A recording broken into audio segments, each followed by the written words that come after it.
നമസ്കാരം. മലയാളി വാർത്തയിലേക്ക് സ്വാഗതം. ഉത്തര കന്നഡയിലെ ഷിരൂരിലെ മണ്ണിടിച്ചിലിൽ കോഴിക്കോട് സ്വദേശി അർജുനെ കാണാതായിട്ട് ഇന്നേക്ക് 8 ദിവസം.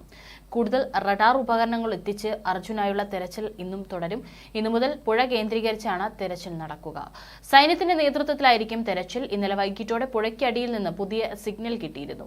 ലോറി കരഭാഗത്തില്ലെന്നും മണ്ണിൽ പുതഞ്ഞു പോകാനുള്ള സാധ്യത തള്ളാനാവില്ലെന്നും സൈന്യം വ്യക്തമാക്കി. പുഴയുടെ മൺകൂനയ്ക്കകത്ത് അർജുന്റെ ട്രക്ക് അകപ്പെട്ടോ എന്ന സംശയം ബലപ്പെടുമ്പോഴും അവ്യക്തതകൾ പലത്. 16 രാവിലെയാണ് മണ്ണിടിഞ്ഞ് കോഴിക്കോട് കണ്ണാടിക്കൽ സ്വദേശി അർജുനെയും ഓടിച്ചിരുന്ന ട്രക്കും കാണാതായത്. അങ്ങനെയെങ്കിൽ അപകടമുണ്ടായ ശേഷം അർജുന്റെ ഫോൺ റിംഗ് ചെയ്തെന്നും ലോറിയുടെ എഞ്ചിൻ ഓണായെന്നുമുള്ള വാദങ്ങൾ എങ്ങനെ പൊരുത്തപ്പെടുമെന്ന സംശയവും ബാക്കിയാവുകയാണ്. അന്ന് രാവിലെ 6 വരെയുള്ള പ്രദേശത്തിന്റെ ഉപഗ്രഹ ചിത്രം ISRO ശേഖരിച്ച് ഉത്തര കന്നഡ ജില്ലാ അധികൃതർക്ക് നൽകിയിരുന്നു.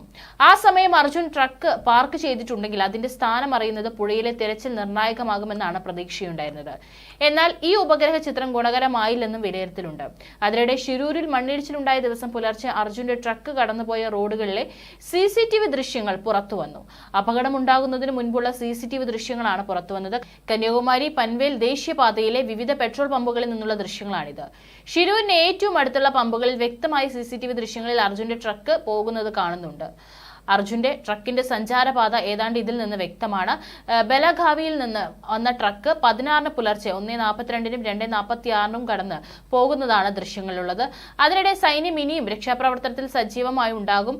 ഉടൻ ദൌത്യത്തിന്റെ ഭാഗമാകുമെന്ന് ലോറി കണ്ടെത്താനാകുമെന്നാണ് പ്രതീക്ഷയെന്നും മേജർ ജനറൽ M. ഇന്ദ്രപാലൻ പറഞ്ഞു. ഏറ്റവും പുതിയ ടെക്നോളജി ഉപയോഗിക്കും. വിദഗ്ധ സംഘം ഡൽഹിയിൽ സജ്ജമാണ്.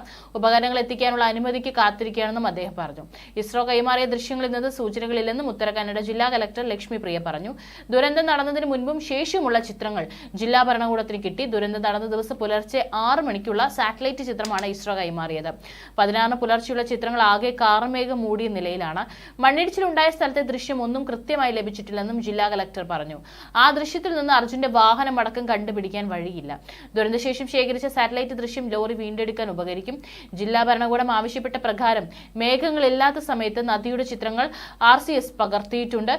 ഇതുപയോഗിച്ച് എത്രത്തോളം മണ്ണ് എത്ര വ്യാപ്തിയിൽ വീണിട്ടുണ്ട് എന്നതിൽ പ്രാഥമിക വിലയിരുത്തൽ നടത്തിയിട്ടുണ്ട്.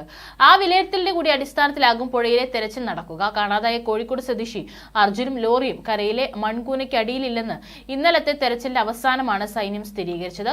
റോഡിൽ മണ്ണിനടിയിൽ ലോറിയുണ്ടെന്ന സംശയത്തിലായിരുന്നു ഇത്രയും ദിവസം പരിശോധന നടത്തിയത്.